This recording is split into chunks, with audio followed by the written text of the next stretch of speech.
Guys, welcome back to our channel দুষ্টু বিষয় মিষ্টি। তো আমি আবারও চলে এসেছি আপনাদের প্রিয় নিশা। আজকে আমাদের বাড়ির পিছনটা ঘুরে দেখাবো এবং চই ডাল বলেছিল, চই ডালের গাছটা তো আজকে দেখিয়ে নেবো। আসো, আমরা পিছনে চলে এসেছি এখন।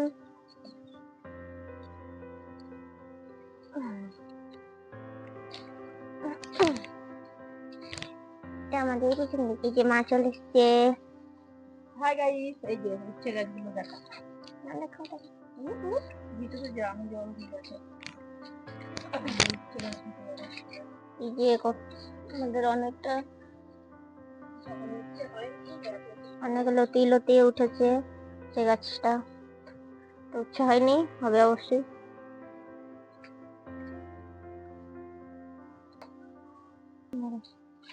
এই যে আমাদের এখানে ড্রাগন গাছ আছে, দুটো ছোট ছোট, বাকিগুলো সামনে আছে।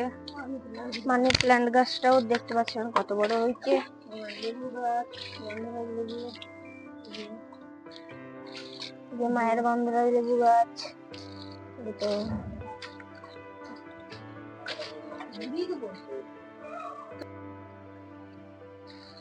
হ্যালো গাইস, এই যে আমাদের চই গাছ।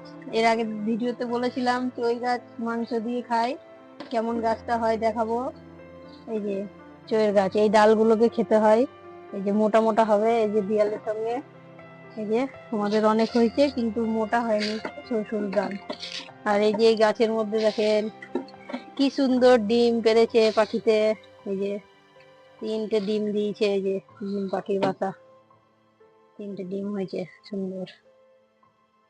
আমাদের বাবা, এখানে আসলাম তাই দেখতে পেয়ে গেলাম সুন্দর ডিম গুলো, কত সুন্দর বাচ্চা পাখি দিলে।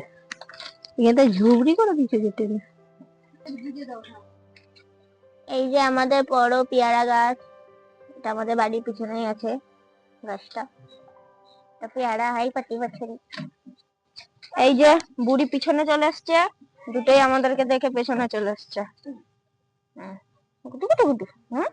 মাছগুলো, এটা আমাদের একটা ফুল গাছ, ডাল কেটে দিয়েছে আবার বেরিয়েছে। এই জায়গাটাই যাওয়ার অসুবিধা। আর এই যে গাইস আমাদের পুরো পাপড়ের এটা খাট হয়ে গেছে। তো এইগুলো আলু ভাজার মতো করে সে মা দিয়েছিল কালকে, ওইগুলো কালকের পাপড়। আর আলুর পাপড়ও কালকে কটা দিয়েছিল। আর এগুলো আজকে পুরো শুকায়নি। এগুলো তো আগের দিনই দেখিয়েছিলাম কিভাবে বানাতে হয়।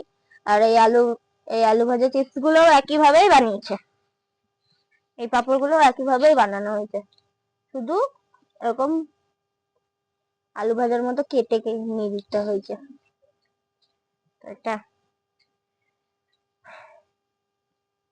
এটা শুকায়নি ভালোভাবে, আজকে দেওয়া হয়েছে।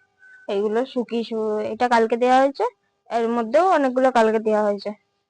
তো আগের দিনের পাপড় গুলো দারুণ ভাবে শুকিয়ে গেছে।